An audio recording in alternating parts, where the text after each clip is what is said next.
Hello everyone. आज का जो हमारा वीडियो का टॉपिक रहने वाला है वो है औद्योगिक नीति संकल्प यानी कि इंडस्ट्रियल पॉलिसीज़। इस वीडियो के अंदर हम जितने भी हमारे औद्योगिक नीति संकल्प हैं उनको अभी 5 मिनट के अंदर फटाफट रिवीजन करने वाले हैं दोस्तों। और इसकी बात करूँ, मैं इसको पढ़ा रहा हूँ मैं आपको परमार सर की फैटमैन से। और इसमें एकदम कंटेंट की आप रिलाई कर सकते हो बिकॉज सारी चीज़ें इसमें ऑफिशियल दी रखी हैं और बहुत ही अच्छी तरीके से सर ने इस बुक पे काम किया है। तो 5 मिनट के अंदर मैं आप सभी लोगों को ये टॉपिक अभी रिवाइज़ कराऊंगा। और आप किसी भी एग्ज़ाम में जा रहे हैं यहाँ से क्वेश्चन आपको देखने को मिलेगा ही मिलेगा। सो प्लीज़ अगर आप नए चैनल पर ज़रूर सब्सक्राइब कर लें, क्योंकि हमारे द्वारा आपको एसएससी रेलवे के लिए ऐसे ही इम्पोर्टेंट जो चैप्टर्स वगैरह हैं वो आपको जितनी मदद हो सकती है हम लोग कर रहे हैं। तो सबसे पहले आइए देख लेते हैं औद्योगिक नीति संकल्प। आईपीआरस वे नीति ढांचे हैं जिन्हें भारतीय सरकार द्वारा औद्योगिक वृद्धि को विनियमित करने, सार्वजनिक और निजी क्षेत्रों की भूमिका को परिभाषित करने और आर्थिक विकास को बढ़ावा देने के लिए स्थापित किया जाता है। बात करते हैं पहले औद्योगिक नीति संकल्प की, तो ये 1948 में अपनाया गया, जिसमें स्वतंत्र भारत की पहली आधिकारिक औद्योगिक नीति को तैयार किया गया। इसके नेतृत्वकर्ता थे डॉक्टर श्यामा प्रसाद मुखर्जी। आपसे मोस्ट इम्पोर्टेंट है, ये पूछा जा सकता है। ये उस समय के उद्योग एवं वाणिज्य मंत्री थे। इसने भारतीय अर्थव्यवस्था को मिश्रित अर्थव्यवस्था घोषित कर दिया था। तो ये भी फैक्ट आपके लिए महत्वपूर्ण बन जाता है। बात करते हैं, उद्योगों को 4 श्रेणियों में विभाजित किया जा चुका था इसी औद्योगिक नीति संकल्प के तहत।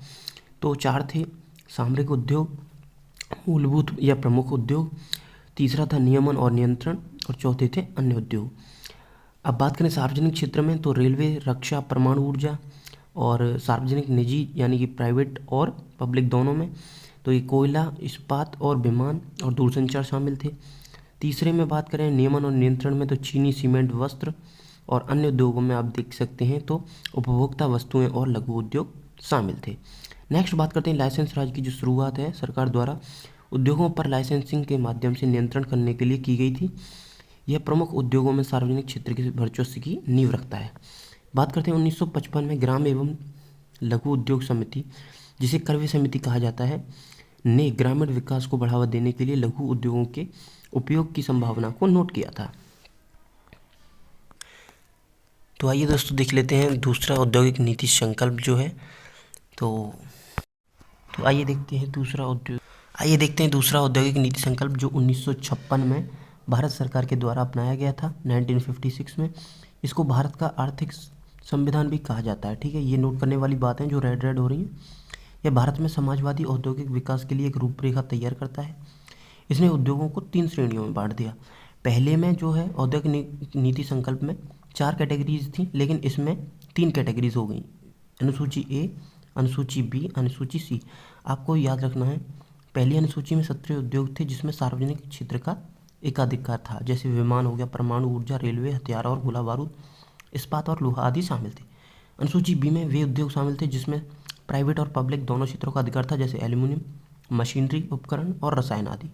अनुसूची सी यानी ग्रुप सी में वे वस्तुएं शामिल थीं जैसे उपभोक्ता वस्तुएं हो गई, वस्त्र हो गए और ऑटोमोबाइल आदि हो गए। इसमें पूर्णतः निजी क्षेत्र का अधिकार था। नेक्स्ट अब 52 में 1956 नीति का ही विस्तार था ये, और इसको मोरारजी देसाई सरकार ने जनता पार्टी द्वारा प्रस्तुत किया गया था। इसकी मुख्य विशेषताएं थी: लघु उद्योगों के विकास पर जोर दिया गया। तीसरे औद्योगिक नीति संकल्प में छोटी इकाई अवधारणा पेश की गई, छोटी इकाइयों की, कि जिनकी 1 लाख से कम निवेश वाली छोटी इकाइयाँ होंगी, मतलब जिसमें जिन इंडस्ट्रीज़ में 1 लाख से कम का निवेश होगा वो छोटी इकाइयाँ एमएसएमईज में शामिल होंगी। बात करते हैं बहुराष्ट्रीय कंपनियाँ, तो एमएनसीज पर प्रतिबंध लगा दिया गया था, आत्मनिर्भरता पर ध्यान केंद्रित किया गया था। चौथा औद्योगिक नीति संकल्प 1980 में इंदिरा गांधी सरकार ने इसको पेश किया। मुख्य इसकी विशेषताएं देख लेते हैं, तो भारी उद्योगों पर फिर से ध्यान इसमें केंद्रित किया गया, विदेशी तकनीकी हस्तांतरण और निवेश को प्रोत्साहित किया गया, और जो फेरा अधिनियम है, फॉरेन एक्सचेंज रेगुलेटरी एक्ट जो है अधिनियम 1973 में पास किया गया था। बात करते हैं एकाधिकारवादी और प्रतिबंधात्मक व्यापार प्रथा यानी कि एमआरटीपी अधिनियम 1969 को संशोधित किया गया इसमें, और एमआरटीपी कंपनियों के लिए परिसंपत्ति की सीमा में छूट दी गई। छोटी इकाइयों के लिए निवेश सीमा को बढ़ाकर 2 लाख रुपए कर दिया गया था। आइए देख लेते हैं 5वां औद्योगिक नीति संकल्प जो लास्ट है। तो नई औद्योगिक नीति भी इसको बोलते हैं 1991 में। इसको आर्थिक उदारीकरण भी कहते हैं। पीवी नरसिम्हा राव सरकार द्वारा इसको घोषित किया गया था, जिसका नेतृत्व मनमोहन सिंह उस टाइम के वित्त मंत्री थे, इन्होंने किया था।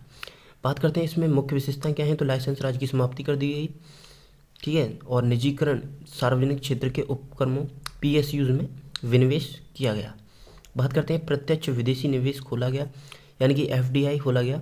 प्रमुख उद्योगों में विदेशी निवेश को अनुमति दे दी गई इसमें। और उदारीकरण, निजीकरण और वैश्वीकरण, यानी कि लिबरलाइजेशन, प्राइवेटाइजेशन और आपका जो है ग्लोबलाइजेशन सुधार लागू किए गए। लाइसेंस राज का अंत किया गया। अब बात करते हैं संयुक्त क्षेत्र की। इसका संयुक्त क्षेत्र क्या है। तो संयुक्त क्षेत्र अर्थव्यवस्था के संदर्भ में सार्वजनिक क्षेत्र तथा निजी क्षेत्र के बीच साझेदारी को दर्शाता है। और दत्ता कमेटी 1973 ने भारत उद्योग क्षेत्र में संयुक्त क्षेत्र के निर्माण की अनुशंसा को पेश किया था। सो दोस्तों, आपको वीडियो पसंद आई होगी, आप इससे अच्छा अपना रिवीजन कर सकते हैं। Thank you so much for watching this video.